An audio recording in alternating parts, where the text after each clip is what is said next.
the next tab is the days of week. Well, this should be pretty obvious: Monday, Tuesday, Wednesday, Thursday, and Friday. But it is interesting in that you will find certain days of the week that tend to not, on average, not do as good as the other days.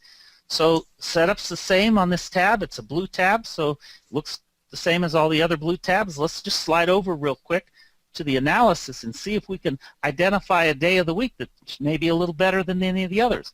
Well, sure enough, let's look at Monday right there. Monday was 73% winners. And Thursday, wow, that's good. Look at that one, 76% winners. And you can see that the other days of the week were pretty good too, but not quite as good. Maybe you want to take off on Wednesday. It's only a 62% win day. So once again, hopefully that's powerful.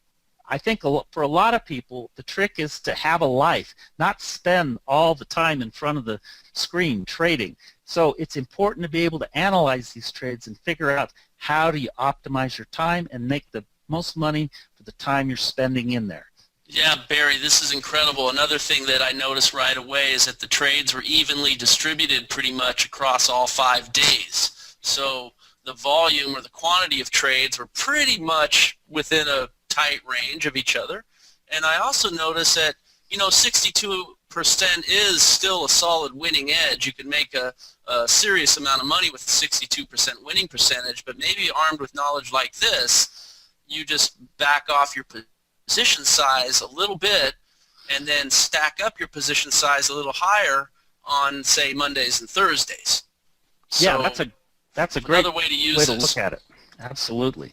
Now the next tab is it's not really an analysis tab, but what it does is called the expectation tab.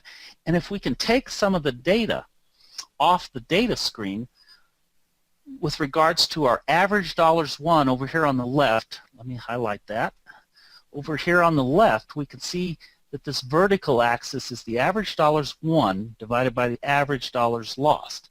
And that's just a ratio. It is on the data tab. We'll go over in more detail later where to actually find that. Notice on this horizontal axis, what we have are the percent of winners. So the mathematical expectation is a formula, and it's explained right up in here. It's determined by this formula of 1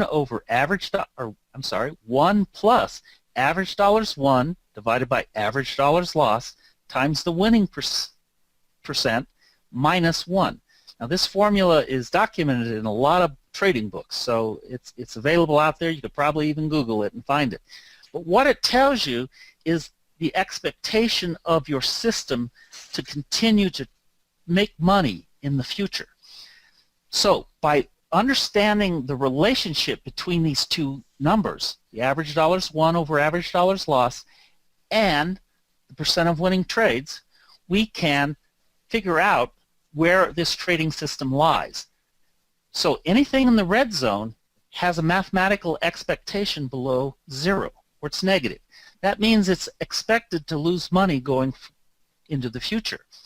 Anything in the yellow zone means it's expected to make money. It's positive. It's above 0, but there's not a lot of room for error. It could easily move into that red zone. So it's kind of like a buffer zone. And then the green zone is anything above an expectation of 0.5. And there's enough room that if the winning percent drops lower or moves to the left on this grid, or if the average dollars won over the average dollars lost drops, you've got enough, which would move it along the vertical axis, you've got enough room to play that your system should maintain a positive expectation in this zone right in here, which means it's a good solid system to trade. Now, this chart scrolls down and it scrolls to the right. So the trick is to go find out what your expectation is and then find, well, also your winning percent and your ratio of dollars won over dollars lost, and find that on this chart, intersect the two zones, find that on the chart, and that's what your expectation is. That's super powerful, Barry. So you can look at your trade data and it'll give you a clue as to whether you need to go back to the drawing board or whether you're really onto something, or whether just with a few minor adjustments or changes you can push that expectation over a little bit and really affect your ability to determine whether your system is worthwhile or not. So pretty incredible. Yeah, but I need to mention one more thing. It's this last sentence right here. Remember, though, the trade results and the system statistics are not guaranteed to be the same for all future trades. So it's important before you ever start trading a system to figure out, is it robust, is it stable, is it expected to win money, and is it worth trading? And that's what this tab, this expectation tabs, helps you figure out. Yeah, it also points to some of the philosophy that many of you have heard us say and talk about over the years in regards to curve fitting and automation and key levels and the 10% art to trading and all the things we teach here at NetPicks. One of the things we don't want to do is curve fit and make our system work on past data by tweaking the numbers too much. Our systems are all dynamic. They self-adjust and tune themselves to current market conditions. So we're looking for that small range of settings that pretty much works across most markets and time frames. And when you find that, which is what you have with like the HVMM or the UST, for example, you probably have a better chance of being able to rely on these expectancy numbers. Right, TJ. That sounds great. You were talking like Brian. Hope it didn't just fly over everyone's head. But anyway, learn how to use this table, I guess, is the point. Absolutely. Now, the last tab that we want to take a really quick overview on, it's really an analysis that's run. And it takes a couple minutes for this analysis to run. So you push one of the buttons on the data tab, that one called equity charts. And as I said, it comes over to this tab and it writes a bunch of information on this tab as it does an analysis. What this tab does then is it takes the trades and it figures out what the individual losses were, how big they were.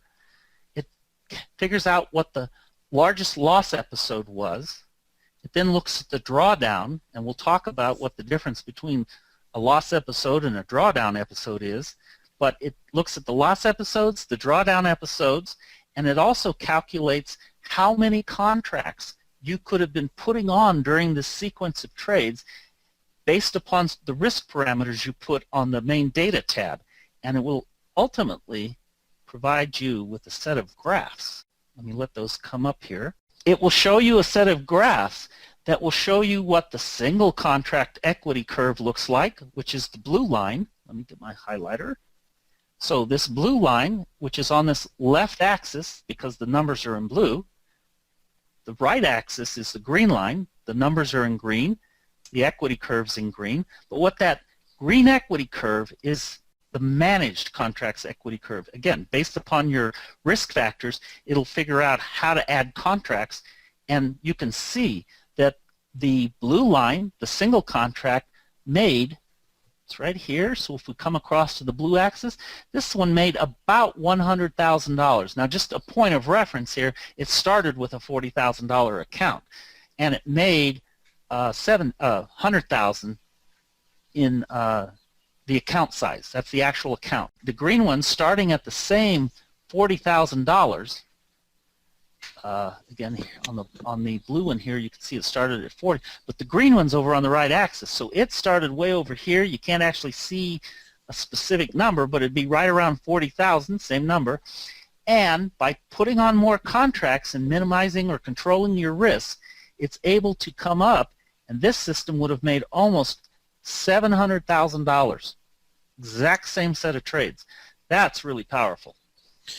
Barry, that's incredible, and I'm really looking forward to getting into this part of this Ultimate Trade Analyzer tool in great detail. This is one of my favorite features. I think that's going to wrap up this quick tour, and the next set of videos that come after this, we're going to now explore in greater detail these features. We're going to show you how to use them and what they mean for you in your trading.